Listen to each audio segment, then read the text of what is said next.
Okay, let's talk about episode 3, Rome and the Rabbis. Bar Kamsa provokes Rome, suggesting to them that the Jews are rebelling against them. When the Roman procurator of Jerusalem challenges him and says, "How do you know it's true?" Bar Kamsa says, "Just send them an offering and see if they accept it." Now we know what happens next. Bar Kamsa intentionally places a defect in the offering, and we also know that the rabbis go through some debate as to what to do. The right decision, according to the Gemara, was to accept the offering despite its defect, because Shlom Malchut, peace with the ruling power, outweighs the normal prohibition of sacrificial rules. But we know that the rabbis did not make that decision because of Zechariah ben Avkulus's wrong-headed humility, as it were, and instead they rejected the offering. Now, knowing all of this, let's come back and replay Rome's reaction in slow motion. The second word comes back to the Roman procurators that the animal has been rejected. What level of anger does that inspire at the national level in Rome? Their worst fears are confirmed. It's crazy. The Jews are rebelling, but it's really true. We sent them this goodwill offering. Here we are, we're Rome. We built them roads, these Jews, tunnels, bridges, infrastructure. We bring Western democracy, all sorts of wonderful things. We're even willing to have some sort of religious tolerance. We send in deference to their God an offering from us to them, only to have them flagrantly reject the offering and send it back. No, we're not offering it. This is outrageous. That's the level of anger Rome feels. It's a 9.2.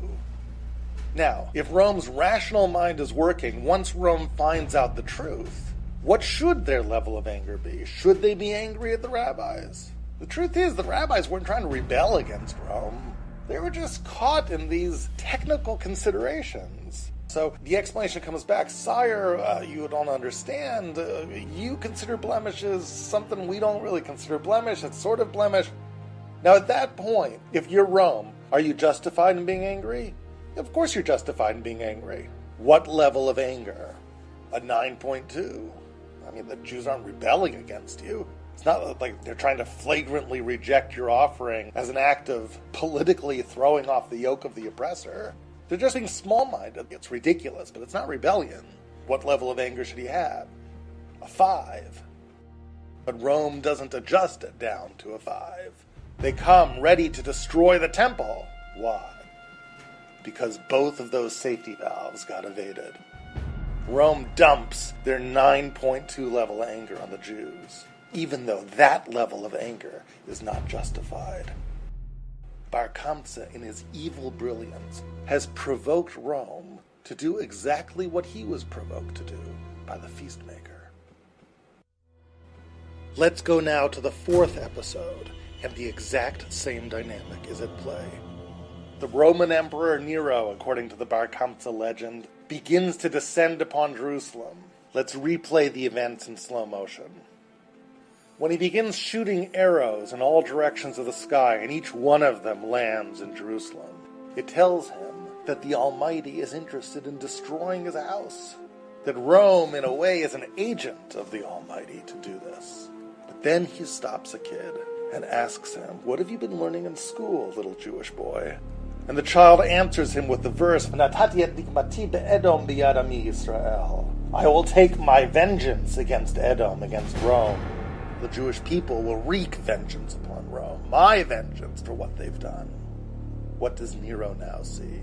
He sees the ultimate expression of God's anger against Rome. But let's stand back and look at that anger. Who's God really angry at? Right now, as Nero is descending on Jerusalem, who is God angry at? The answer is he's angry at his people. He's angry at the Jewish people. He's ready to destroy his house. What level anger, so to speak, is the Almighty God feeling? It's a 9.2 level anger. He's ready to destroy Jerusalem. And now, let's say Rome goes through with it. Let's say Rome destroys Jerusalem. How angry should God be with Rome? Rome destroyed God's people. But it's a little complicated, right? They were sort of God's agents. So you can't be that angry at Rome. You know, you're a 3.5, 4 level anger at Rome. But that's not the anger that God will feel, according to the verse. That's not what the child tells Nero. I will destroy Rome with my vengeance. God, what are you doing? You're taking out 9.2 level anger at us? Who are you angry at with your 9.2 leveling? To the Jews, you're dumping on us! In the words of the Gemara, Kudshabrichu Bailachruve Beise. The Holy One wants to destroy his own house, and wants to wash his hands with me? I'm getting out of here, Nero says. Nero retreats, converts to Judaism. Who's the hero of this story, strangely? It's Nero. He's the only one that puts a stop to this. What's happening here? The Almighty God is mirroring the folly of his children. God is now coming to destroy the temple. Why? For the sin of baseless hatred. This baseless hatred that's created these chain reactions, getting out of control, consuming everything. And now how will God destroy his people? In a mirror image of that hatred. I will use that same sort of corrupted, baseless rage that you, human beings, have been wielding so destructively. That itself will become the divine agent that I use to destroy Jerusalem. I'm going to do it with Nero, and then I'm going to blame him. When Nero, in the end, realizes what's going on, he stops the cycle. When he comes to understand that the master of the universe, as it were, is taking out anger on him that rightly belongs, directed somewhere else. He stops the cycle. Not only does he come to understand God's rage for what it is, but he comes to reevaluate Rome's own rage toward the Jewish people. He sees the reaction of Rome as the overreaction that it really is, and abandons the campaign. Years later, Vespasian will again threaten the Jews, but for the time being, Nero has put an end to the devastating cycle of displaced hatred. For what is Sinat Chinam? It's not hatred without cause. There's always a cause. It's hatred that cannot adjust downward. It is disproportionate hatred, hatred whose degree is baseless. Yes, you should be angry, but how angry? The Kamsa and Bar Kamsa stories highlight a great dilemma for all of us. They hit very, very close to home. Sinat Chinam's not for other people. It's for us. No matter how good we are faced with that challenge. We've got our fail-safe mechanisms. We're not going to just overreact willy-nilly. But sometimes those safety valves get evaded, and the best of us can become victims of baseless hatred. And having been victimized, will victimize others. The chain reaction will continue till someone has the sanity to stop it. What does that sanity consist of? I want to leave you with the notion that it consists of an obligation that rests on all of us. The first two safety valves are instinctive. Those safety valves are good, but they're not enough. God expects us not just to rely on our instinctive safety valves, but to use our conscious mind. We must not just be content to ask ourselves, am I justified in being angry at this person? We have to ask ourselves, am I justified in being this angry at him?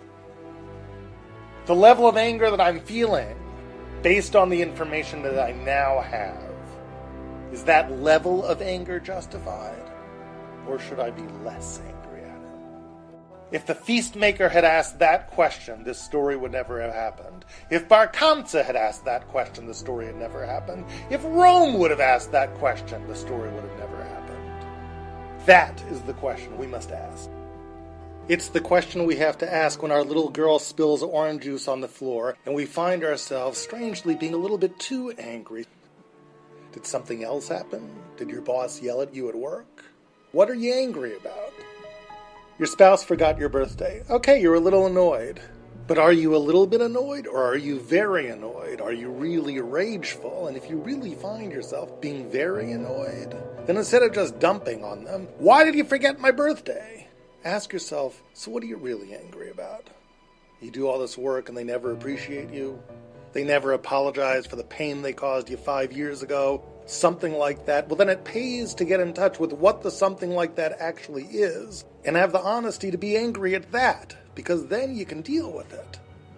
But if you don't, if you dump it into the birthday, it's just baseless rage. You've taken the degree of anger, heightened it to an irrational stage, and made it impossible to tamp down the flames. all you're doing is provoking your spouse to look at you like an irrational human being and to lash out irrationally at you or at someone else as the chain reaction continues. This Tisha B'Av, commit yourself not to initiate that chain reaction. Realize that Sinat Chinam is not something for other people, it's not something for monsters, it's something that each of us struggles with daily, often without realizing that we are struggling with it. The next time that you feel righteous rage, question your instincts.